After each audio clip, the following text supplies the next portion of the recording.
Who knew Walmart Business could help a thriving office motivate their employees? Pamela knew. She uses Walmart Business to get the assortment of items her team needs at the prices she loves. As the office manager, it's my job to make sure my team stays on top of their game. I can get the basics like cleaning supplies and paper towels, but what they really care about, snacks. And she can get everything they need when they need it. Greg loves wheat crackers, Brenda craves sour candy, and Max, oh boy, he needs protein bars and milk and applesauce It's Walmart, and turkey. built for your business. Who knew?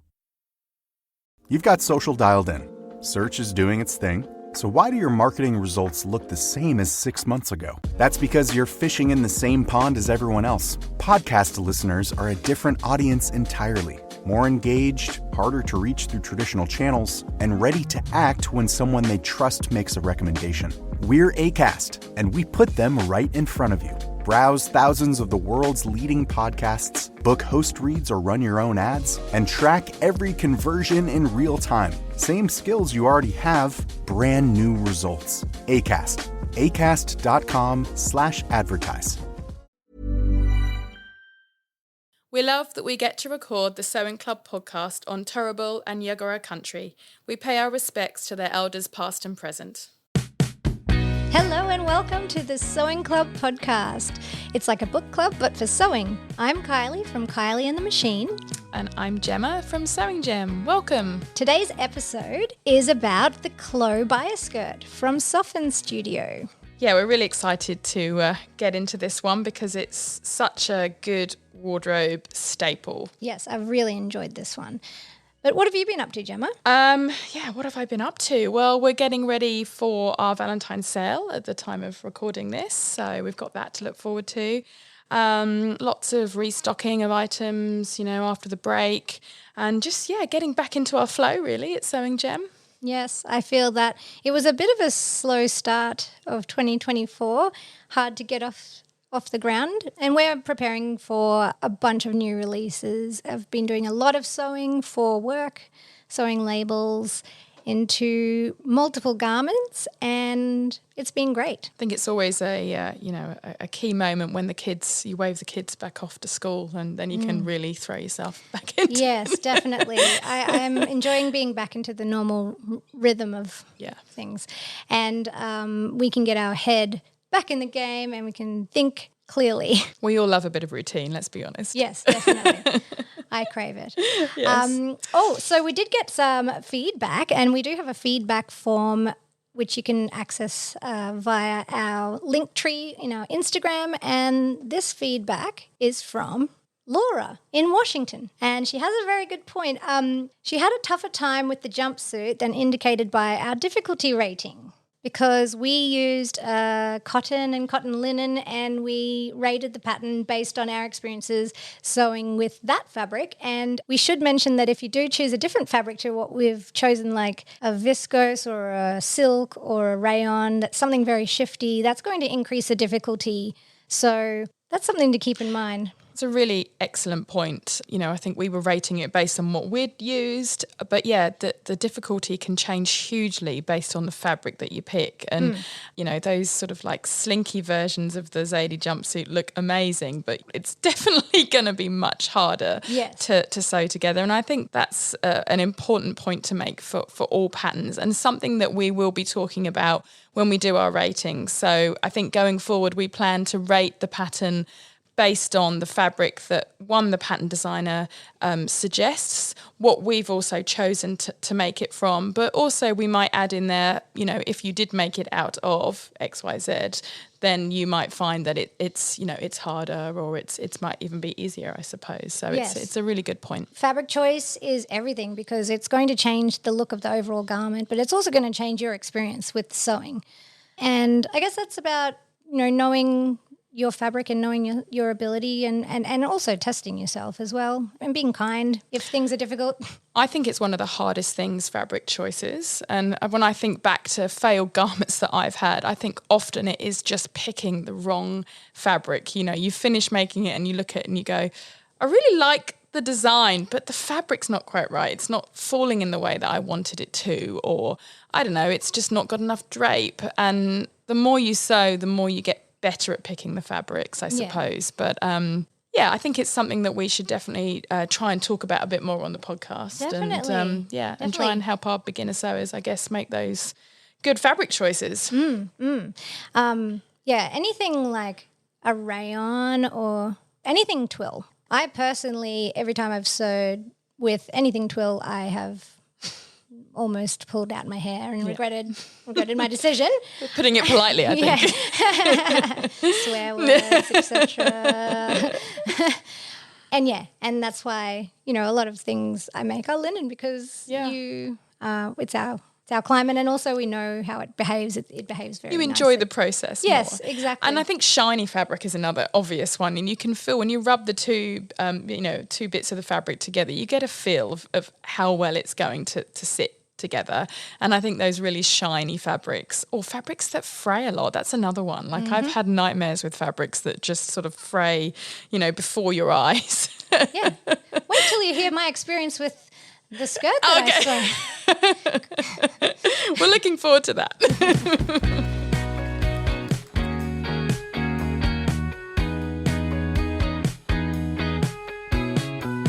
So this month's pattern is the Clo Bias Skirt by Soften Studio. Kylie, tell us about the pattern. Okay, well, the Clo Bias Skirt is a midi or full-length skirt that has an A-line shape, an elasticated waistband with top stitching, and a self tie drawstring. And it is cut on the bias. So what is the bias? It means that you cut the skirt on a diagonal to the selvage instead of cutting parallel to the selvage, because this way the fabric actually stretches and molds to your body. So while there is no shaping like darts, the skirt will shape to your body, and that's what makes a bias skirt very special. Yeah, absolutely. And I don't know, I'm sure most of our listeners are familiar with what being on the bias or cut on the bias means. But if you're not, I would really recommend actually getting a piece of fabric and getting your two fingers in from your two hands and pulling parallel to the selvage and seeing how much sort of stretch you get in the fabric, and then perpendicular to the selvage and seeing again how much stretch you get, and then again on the diagonal. And what you'll find is that fabric will just really pull way more on the bias, and that's what you're effectively creating by cutting the pieces on the bias. You're getting more of and I wouldn't say elastic, but it just drapes better and falls over your body. Yes, and it is an easy fitting garment. It's an everyday garment, but could be dressed up too, I would say. Definitely. Yeah, depending, again, we come back to fabric choice, because it really changes any garment. But yeah, I put it on after making it and I went, I think I need one for every day of the week. This is amazing. I could see myself living in this skirt. It's a great pattern. Oh, I love it too. And the way that Melody from Soften Studio has really showcased her patterns and how she's styled everything, it has a very nice aesthetic, and there's a lot of, pretty much all natural fibers, linens, and she's really kind of showing the community, hey, a bias skirt can be an everyday garment. You can make it with everyday fabrics. You can make it with hard-wearing fabrics, not all evening wear and slinky fabrics. You can use linens, you can use cottons, and I think that in itself is something really different about this bias skirt to others that I've seen. Yeah, I agree with that. It's got an everyday feel, and I think maybe that's because of the waistband to an extent. But again, obviously the fabric choice makes a huge difference. And I love the fact that she's finished it with French seams as well. Yes. That gives it that really sort of like professional finish on the inside, really nice and neat. And a nice rolled hem at the bottom. Mm-hmm. It's a great pattern. Yeah, so deceptively simple looking, I think. There's only a couple of pattern pieces, but there is a lot of technique involved, and that's why we're ready to get deep into this one because there's lots to talk about. I think lots to learn as well. If you've not done French seams before, you've not done a rolled hem, you've not perhaps cut something on the bias, it's a perfect pattern for testing a few of those things for the first time.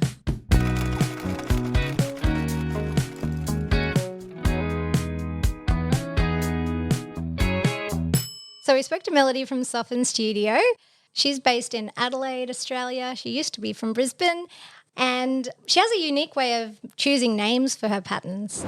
So the name Soften Studio, before I was doing Soften Studio, what I'm doing now, I had a label. So I would create garments made to order. And on the description, when I listed that item, whether it was like a dress or whatever it was that I was making, I would put my description of like the sleeves or just the overall description of the garment. But then I always had a line at the end that I liked to write, which was, this garment will soften beautifully with time and wear.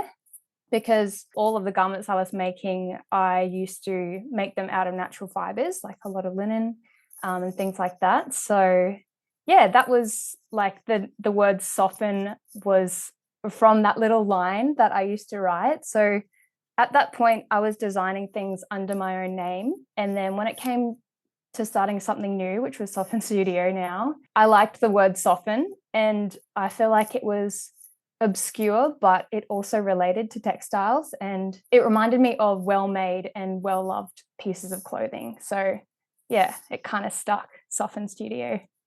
Where did the name Clo come from? What is it? Who is it? Tell us more about that.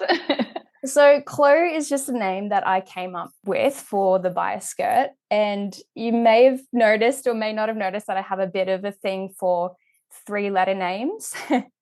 All my patterns are 3-letter names. And I just really liked the name Clo.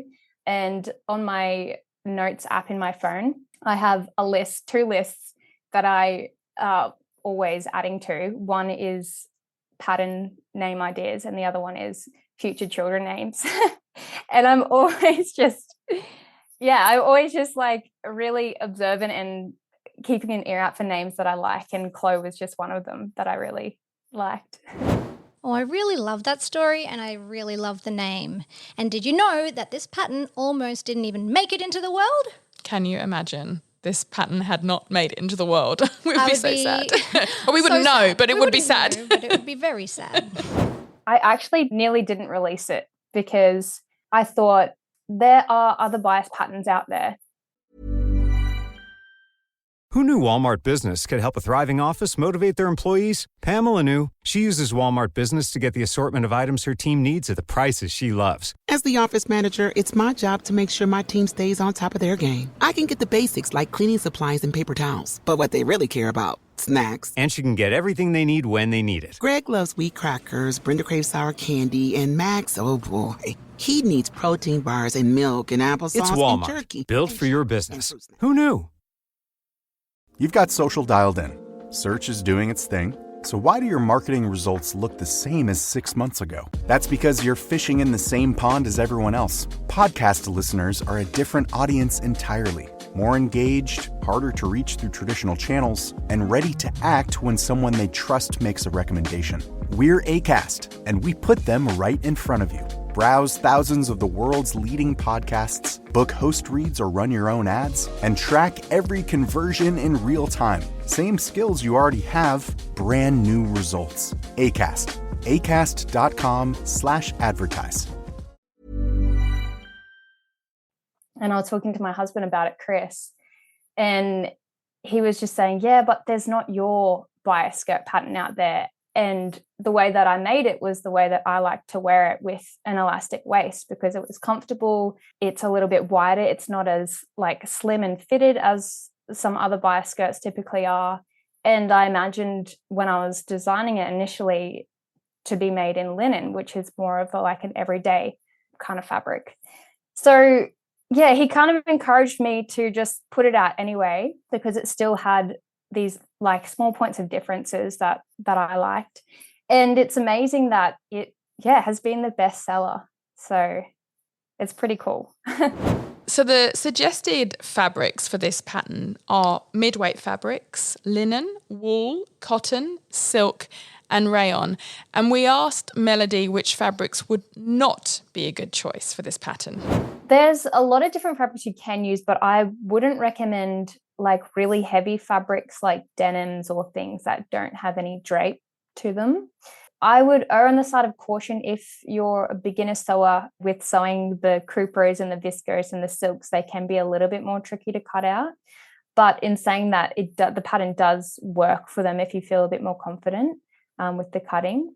But yeah, mainly just choosing fabrics that have a little bit of a drape to it, whether it's linens, cottons, silks, viscose, they all work really well. Things that are quite heavy or don't have much drape, they won't give you that same kind of beautiful like fall and drape of the dress. They'll sit a little bit more stiff. Something to keep in mind when you're sewing this pattern is that some patterns have a seam allowance that is applicable to every seam in the garment, and some have different seam allowances for different parts of the garment, and this pattern has that. It has 5/8 or 1.5 centimetres on the side and 1 centimetre or 3/8 for the waistband, and there's a real reason for that, and it is to give the garment a very nice finish with French seams on the side seams. Yeah, but it's easy to forget, so you've got to make sure you hold that in your head when you're sewing, right, Kylie? Because you don't want to forget and sew your waistband with a 1.5 centimetre seam, because you'll be in trouble. Well, your elastic wouldn't fit. Well, that's true. Or if you sewed the side seam by accident with a 1 centimetre seam allowance, I suppose that wouldn't be so bad. You're just getting an extra 2 centimetres. Yeah, 2 but centimetres. then with the stretchiness of it, And would your waistband fit? I don't know. You'd probably have to like jimmy it in Yeah, there, you would. get some steam. Just remember your seam allowances Yes. is probably the best way to do it. It's fixable, but if you can, remember your seam allowances. Exactly. There is a lot of instructions in the printed book about cutting, because cutting on the bias is a new skill and it is a little bit more tricky. So taking your time. And it has to actually be on the bias, so the 45-degree angle, like not almost on the 45 degree. To get you need to find that true bias. And Melody has created some resources to make it really easy for people that maybe aren't sure what they're doing around that. My biggest tip for the Clo Bias skirt would be to slow down the cutting process, because once you've cut the garment, the construction is relatively straightforward. And I have a YouTube tutorial actually that I created for the Clo Bias skirt of how I cut it and also how to sew it. So I show in the tutorial of how to make sure that the pattern is on the true bias by measuring the distance between the selvage and the grain line. So I find that if you slow down your cutting process and you know that it's on the true bias and you cut it, everything else will flow quite seamlessly. So yeah, that's really great for those beginners. I have a quick tip with my linen version and cutting things on the bias, is that I washed my linen and I hung it up, and it was a really hot day, and basically I took the fabric off the line and it was like cardboard crispy because of our very hot days that we've had, and I thought this is actually better than starch. And it was so easy to cut because it was like cardboard. And that led me to think, well, if you did have another fabric that was more slinky, you could use a starch, and that would actually keep it fairly stable for the cutting process. And the cutting process is the most important part of this, and that will actually help in the sewing process as well. But definitely fabric choice is going to change the experience very much. But there are things as well you can do when it comes to fabric choice that are going to make it a little bit easier for those sort of slippery fabrics. And I would say, again, coming back to starch, things like the waistband, if test it on a little bit first, because you want to make sure that the fabric's going to be okay with it. But then, if it is, give the waistband a really good spray and a really good press with the starch, and it will just be slightly firmer and easier to work with and stay in place. I find just reducing my stitch length slightly with a slinky fabric really helps. And I always take a test piece and I stitch on it and I look to see which stitches look best. I sometimes, occasionally, if it's really slinky, I have been known to put a piece of tissue paper underneath to kind of give it something to grip to. And that also definitely helps. And, slow cutting, a rotary cutter, I do find, is really good for those fabrics that you don't want to shift or move too much. Have you heard of this gelatin method? Is this like a thing that you use for machine embroidery? And it sets the fabric? Because I've heard of that, but you tell me more about your method. People are doing it for specifically like slinky fabrics. They make a gelatin mixture, and I don't know what the ratio is. You're going to have to Google it, but then they dip the fabric in that solution and then lay it out and flatten it or iron it or something. And it basically is a starch that is food safe, and then it can wash out. Amazing. So I've not done that before, but I imagine that would be helpful. I have a product that sounds really similar to that, which is for machine embroidery, and you can literally, you put it in the water with the product and then you let it dry, and it dries much like you describe. But this sounds the same and potentially cheaper too. Yeah, I think it's one of those those tips from the grandmas that all these products weren't available. So yeah, I mean, I definitely think that if it's the first one you're making, try it with a linen or a cotton, something stable, and then venture out into something a little more slinky. And also, if you are using a difficult fabric, take a bit of time to give your machine some love at the beginning as well. Make sure the bobbin is wound. You've got you're not right at the end of your spool of thread. You've maybe got a microtex needle in there. You've got, everything set up, ready to go. Maybe you'll even give it a little bit of oil, whatever your machine needs. And test it on some scrap. Don't just go straight into your cut piece, which I know perhaps sounds like an obvious thing, but you're so keen to get going sometimes, it's easy to forget that. And you just want to test that everything is working and it's going to look like you want it to.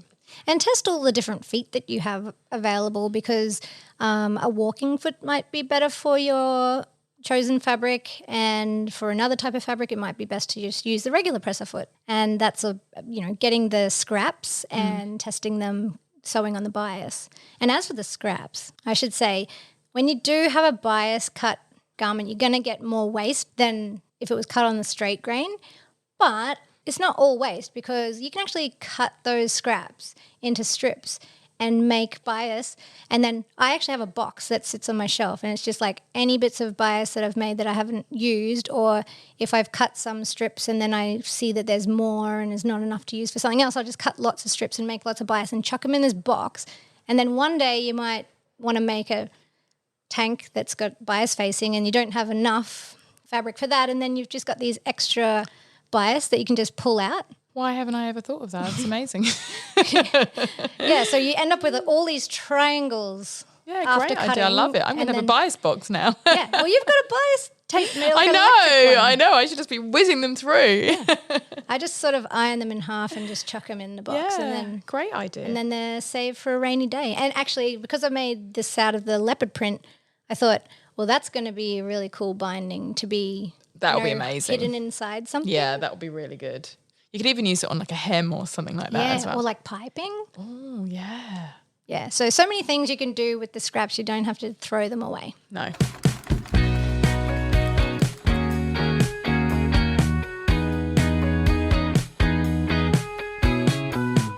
I said it was deceptively simple because it looks simple, but there are quite a few tricky bits. The bias is one, but there's also some other little things that we haven't covered on the podcast before. We haven't done anything with buttonholes. And don't be scared of buttonholes, because really they're just two lines of zigzag with a bigger zigzag at the top and the bottom. And for this particular garment, it's not on your chest with actual buttons in it. And I feel like you can get into more trouble with buttonholes that way. You're not trying to line a buttonhole up with a button as well, in a long line. And also my top tip for buttonholes would be actually spend some time getting to know your machine and the order in which it actually throws out a buttonhole, because they're all slightly different. Get some scrap, make sure it's a few layers thick, and then you can program the length and everything usually on most machines if you've got a fairly, a newer machine.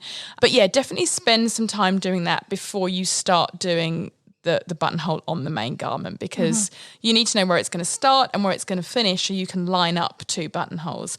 And you also need a really good accurate marking tool to know where your needle needs to start exactly. And then you just really can't go wrong, can you, Kylie? That's right. And I think that these are buttonholes on your waist. They're not very visible. No. And I think if you really didn't know how to do a buttonhole, you could actually probably just sew two rectangles twice and cut a hole, and it'd probably do the same thing. Or you could use eyelets. So many options, because it's not actually holding anything together here. No, it's just creating for a drawstring to go through. Yeah. I mean, I guess you could say threading the elastic through is a little bit fiddly to begin with. If you've not done that through a channel, it just takes a little bit of time. It's not impossible, but just take your time to do it and make sure you'll get into a bit of a rhythm the more you do it. Yep, and the top stitching of the elastic. Yes, because it's really easy to over pull, I think, and then get the gathers on the waistband pulling one way or the other way. So it's, just sort of try and get, I guess, an even amount of pull each time with the elastic. Would you say, Kylie? Yeah, I usually do the quadrant method where I put 4 pins, one in the front center, back center, and the 2 side seams, and then you're basically just pulling between the pins. And in terms of the elastic, I think that I've had a couple of fails with this in the past where I've used elastic that isn't great quality. Sometimes with elastic you need to give it a bit of a stretch and wake up the rubber or elastic, whatever's in there, and then try the elastic on your waist. And because we're top stitching it, that's going to loosen the elastic just a little bit. So you can go like a little bit tighter than you'd want it to end up. And then when you go to top stitch it, you can confidently pull it. And the other tip for that is when you finish doing that, you can use your iron with steam and steam that waistband, and it kind of comes back together. And the fabric, again, changes this. If you've got thicker fabric, it's going to stretch out more. And if you were making a garment that didn't have a waist tie, you'd have to get that exactly right. Yep. The good thing about this is if you don't get it perfect, you've got the waist tie to pull it in. Yeah. And I would say before you do your quadrant method, it's worth just taking a really good look at it and making sure that the gathers of the waistband are fairly evenly distributed from front to back as well. Just kind of, run them along your finger, make sure that they look kind of where they should be before you start putting the pins in and sewing, because once you do that, you're kind of setting it exactly as it's going to be when it's finished. Well, and it is up to you because you might want less volume in the front and more volume in the back. So this you can true. Distribute the gathers more as you to want. the back. Yeah, that's a good idea actually, yeah. So which fabric did you use, Kylie? I made 2, and that was because I really wanted to show that fabric makes a big difference with like all garments, but specifically this. I made the first one out of a linen, and then I made the second one in a blend, which is all the fun fabrics. I think it's a viscose, cupro, nylon, fraying. Nightmare. Slippery. It's slippery and grippy. Okay. And frays. Got it all going on. And yeah, it was a fun time. So how did you do with the fraying? Just forged on. Have you ever used fray stopper or equivalent to try and stop that? I know it can make it a little bit. Yeah, kind of makes it like glue. It's hard. kind of like glue, yeah. I just knew that I just had to get it made, right? Like the more you handle fabrics that fray, the more it frays. So you just got to get it sewn and get it all enclosed, and then it's fine. I have overlocked like a wool with a really sort of like open weave or whatever. I've overlocked around those. But I think for something like that fabric, like you say, you just got to get on and get it made. Have you ever used that overlocker French seam method? No. Tell me more. Okay, so it would have been a good idea to do it with this because it was fraying, but I wasn't set up for it. You basically use your overlocker. You can usually do a 3-thread just so that it doesn't have so much like so it's thread. smaller. Smaller. And then you do the first pass with the wrong sides together with the overlocker, and then you simply just enclose those stitches when you turn it right sides together. Oh, okay, great idea. Yeah, that would have been helpful. It would have been great. Hindsight. It was a very different experience sewing one and then the other one. And your beautiful black version, what's that made of? I know it's a bit of a boring colour, but it's what I know I'll wear, and I know it will be a real staple for me because I probably wear too much black. But it is a silk cotton voile, so it's quite lightweight. It's got a little bit of drape. It was actually really easy to sew because it's got that cotton in it, which just keeps it really stable. And I did have some more fabric to make another one, which I have to admit I haven't got around to yet, which is it's a silk and it's super slippery. And I think the reason I didn't get round to it is I knew it wasn't going to be the same experience that I had with the first one. So I will get there, but not just yet. Yeah. I need to, gear myself up for it because, there may be some swearing. And I think you made the full length, did you? And I did. And what size? I made the size 10 and I graded out. I was between the 10 and the 12, so I graded out at the waist to the 12, which I didn't really need to, but I wanted it to just be a comfortable wear and not feel too tight on the waist. If I was making a more, evening, special occasion version, I'd probably try and get that fit. I probably would want to take in a tiny amount on my hips, which I guess is the downside of French seams, because once they're sewn, the idea of unpicking those is, you'd have to be really bad. And I think it's okay.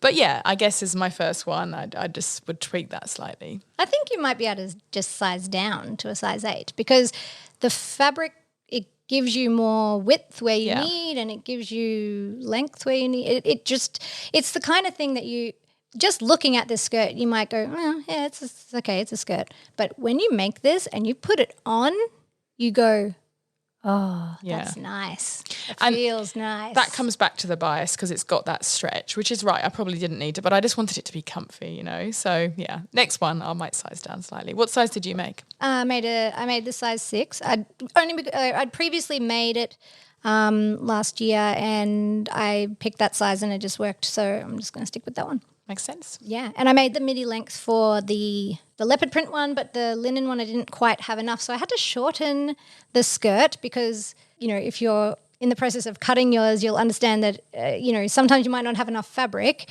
because the fabric's not as wide or whatever, and I had to shorten it. Now, there aren't instructions in the pattern for shortening it, but I did it with a compass, like a school compass that has the pencil on one end and the spike on the other.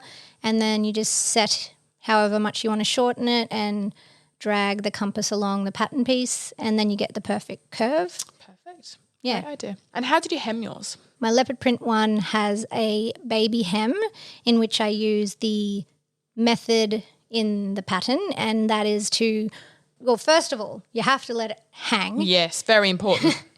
Don't skip the hanging part. Like if you made this and you just hemmed it straight away, as you wear it, over time it will just end up probably having a bit of a wavy hem, which, it looks fine. But if you want it to have a straight hem, you need to let it hang and then you might need to actually recut the hem. And it's a good idea to try it on because mine, somehow, the back is longer than the front. And when it's hanging on the hanger, but when I put it on my body, it actually looks fine. So I didn't have to change the back and the front. So that's something to keep in mind. But yeah, a baby hem, doing the no tool method, which is just folding it at 1/2 inch, sewing it, trimming it, and then folding it and sewing it again. That's the easiest method that I had, but I know you have an even better method. Well, I like that method, to be honest, and I have used it a lot, but I decided that I was going to do the Banrol hemming method. Tell me more. So basically what you do is you take Banrol, which is really a waistband interfacing, but a very firm one, and it's got like strands in it.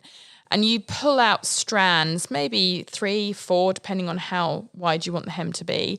And you're left with effectively what looks like a comb in the side of the interfacing. And then you sew in the comb by lining it up with the raw edge of the hem on the right side of the fabric. So it's effectively attached to the garment. And then you turn it round to the inside and you sew it again through the comb. And you wrap it around really neatly and then you just gently pull out. And this works really well with those slippy, slidey fabrics because it just pulls out really easily. And you should be left with a really nice baby hem. But I have done a video showing how to use the Banrol if anybody is interested. I'm very interested in testing that method out with another garment because it seems like it holds it nice and firm, like you've got something to rest upon. And it gives you a really lovely finish. Yeah, it works really well as a guide as well. So where'd you get the Banrol from? We actually sell it at Sewing Gem, Kylie. So we've just had a restock of Banrol. So yeah, we sell it by the metre. And it's a good little thing to have in your sewing box. So can you reuse it then? Yeah, I reuse I've rolled mine up and I've reused it over and over again. There probably does come a time where you need to replace it, but Couldn't you just trim it? And then yeah. like with a rotary, like a ruler? You could, and you can use both sides as well. Like, so don't, once one side starts to wear out, you just pull out the teeth or the strands to create teeth or a comb in the other side. So it's got quite a lot of life in it. Yeah. I love sewing tools. Anything that makes things a little bit easier, those tricky parts. And hemming slippery fabrics on the bias has got to be one of those tricky things. Yeah. And anything that helps. Yeah. So which label did you use in your skirts? In the leopard print one, which is the most funnest one, let's just say, it tested my patience and my skills. I actually, I don't know if I can, yes, I can say what label it is because by the time this episode is aired, it will be released. And it's a Sweary one from our new Sweary Sewist collection, and it says, "This was a glorious shit show." Sums it up well by the sounds of things. Yes, it was a lot of fun. Who knew Walmart Business could help a thriving office motivate their employees? Pamela knew. She uses Walmart Business to get the assortment of items her team needs at the prices she loves. As the office manager, it's my job to make sure my team stays on top of their game. I can get the basics like cleaning supplies and paper towels, but what they really care about, snacks. And she can get everything they need when they need it. Greg loves wheat crackers, Brenda craves sour candy, and Max, oh boy, he needs protein bars and milk and applesauce It's and Walmart, jerky. built for your business. Who knew? Do you keep hearing podcast ads, like this one, for example, but always wonder how you actually get involved with them for your own brand or organization? Well, it's easier than you think. We're Acast, and we give you the platform to do it all yourself. Browse thousands of popular podcasts, choose the shows that match your perfect audience, set your budget, and launch. And if you want a hand, our podcast specialists are there to help you launch with confidence. This is podcast advertising without barriers. Get started at acast.com/advertise. And it was stressful and I was fretting a lot of the time, but then in the end it was awesome. It came good. Yeah. And I used Capsule collection because I thought, solid black skirt, I'm going to wear this time and time again. This is a perfect label. So that was the one I was going to put in my skirt. That was the plan. And then once I cut it and started sewing it, I thought, no, this needs some kind of... So what's in the linen one? Oh, the linen one. You know what? The linen one, I actually wanted to make this more casual denim-y type, and I was inspired by cut-off jeans where they have like the frayed edges. And so for my waistband, instead of it being turned under and stitched, it's actually not turned under. Cool. And then I stitched it in place and I frayed the edge of the outer waistband so that it looks a bit more casual, and I'm hoping that over time it'll get like more frayed and more kind of messy. And then I attempted to do the hem the same, and it was a bit more difficult to do. I think it was just because of the weave in the linen. If it was just a straight woven, I think it would have worked a lot better. And I've seen other people doing the frayed linen hem and it looks really cool. Like it's got that kind of beachy, natural look. Yeah, it would look awesome. Now, the pattern does not have pockets, and I personally would not want to add pockets to this. I think it's perfect without, but I've seen some people adding them. I think that's fine, but I don't think it necessary. I don't think it's necessary. I think the highlight, if you like, of this skirt is the fact that it kind of skims over the hips, and it just falls really nicely. And I think things in pockets are going to take away from that, definitely. And if you're making it out of a very slinky fabric as well, then definitely no pockets. Yeah, definitely no pockets on the slinky fabrics. Leave your phone at home. Yes. Get a nice handbag. Yeah, it is definitely a pocket-free feel, having the fabric just draping over. I mean, I guess it is down to personal preference, but yeah, I agree with you on that.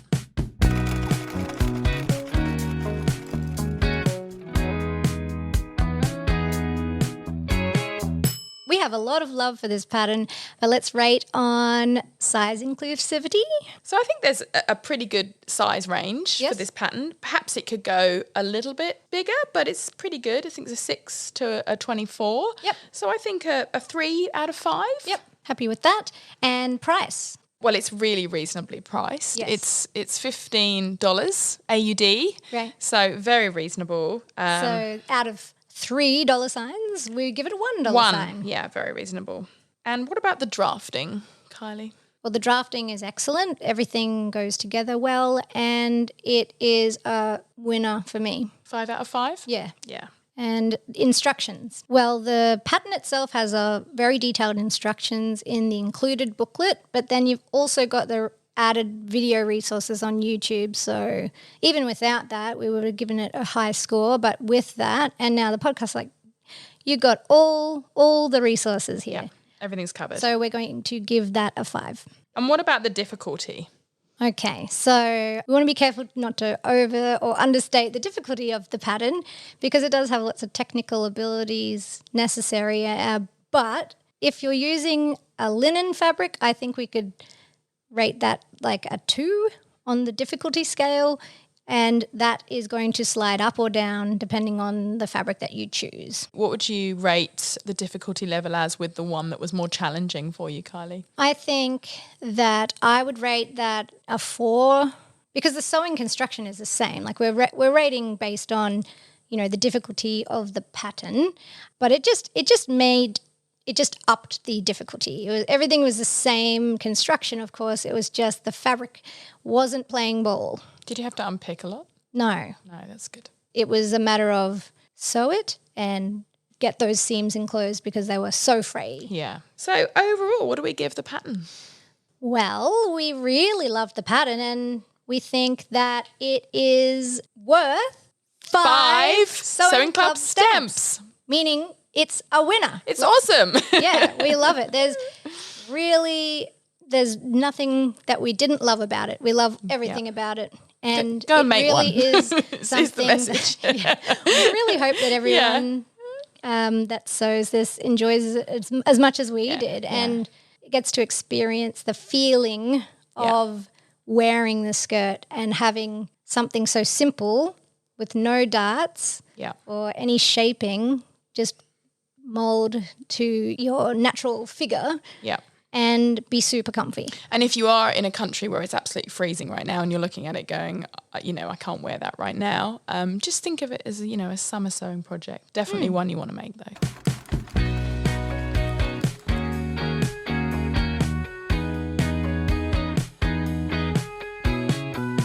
Hey, Sally. Hello. What you got for us next episode? Okay, this is a fun one. From Gracie Steele, Kylie and Gem are reviewing the titillating tank pattern. Ooh, we're pretty excited. That's a fun one to say. I enjoyed that one. Maybe a little bit too much. It will be titillating, I'm sure. Lots of So if you would like to head on over to Gracie Steele, and she's kindly given everyone a 25% discount. So use the code SEWINGCLUBPODCAST when you're checking out. 25% off. How good. Yeah, that's amazing. And I'm really looking forward to making this pattern because I just have to say it's such a great wardrobe basic. Like, you know, those kind of stretch tops. It's the sort of thing that I literally live in. So I cannot wait to make this. It is the first knit garment that we've reviewed. It is. So that's going to be, pretty cool to do. And hopefully we can give our listeners some tips and things on sewing with stretch fabrics. And do you need, is it essential to have an overlocker for this? No, well, we'll delve into that, I reckon. Yeah, I think that it's not. I think it's not. Yeah, I think that. Yeah, you can get stretch threads for normal sewing machines, so that's definitely something to look into. Yeah, which we happen to sell at Sewing Gem if anybody needs any. Actually, that's a good point. Is there any other tools that will would need? be helpful for the titillating tank? If you have a walking foot, if you have an overlocker, you've got an overlocker. If you don't, you could use a walking foot and actually get the manual of your sewing machine out and have a look at all the different stitches. You probably don't use them all, but there might be some stitches in there that that do different functions that you didn't even realize. Yeah, and get the fabric that you're going to use. As I said before, test it out, test the stitching. If you don't have an overlock, I would definitely recommend getting, a stretch needle in your machine and some thread that's actually going to stretch. I really like a rotary cutter for stretching knit fabric, so it depends on your preference, but that's something you might want to look at using. Yeah, and it's a dress and a tank, but we are going to be making the tank because we want to wear it with our bias skirts. We do, and we're going to make slightly different versions, aren't we? So we can talk about the two different construction methods as well. That's right. So, next episode, titillating tank. Can't wait. I love to say that.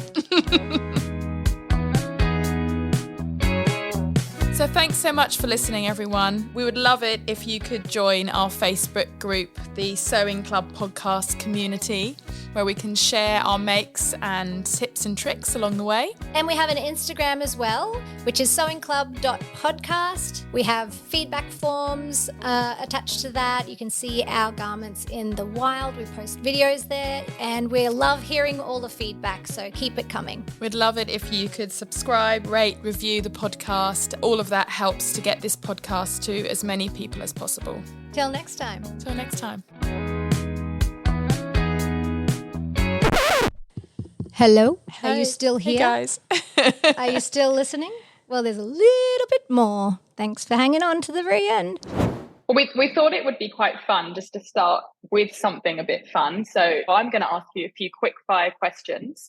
So a few are sewing related, a few are just, random things. So I'm going to ask you this or that, and you can tell me which you prefer. Okay. Early bird or night owl? Oh, definitely a night owl. Brisbane or Adelaide? Oh, that is so hard. I love both. At the moment, it's Adelaide because that's where I am, and I'm very satisfied and happy here at the moment. But I feel like my heart is in both places. Oh, that's a good answer. Beach or hinterland? It used to be beach, but I think it's more hinterland at the moment. Tim Tams or Lamingtons? I like both. I would go with Tim Tams though. Yeah, good choice. And last one, do you like to put your pins horizontal or perpendicular? I would probably say I mostly put them perpendicular. Cool. Yeah, me too. Okay. Yeah.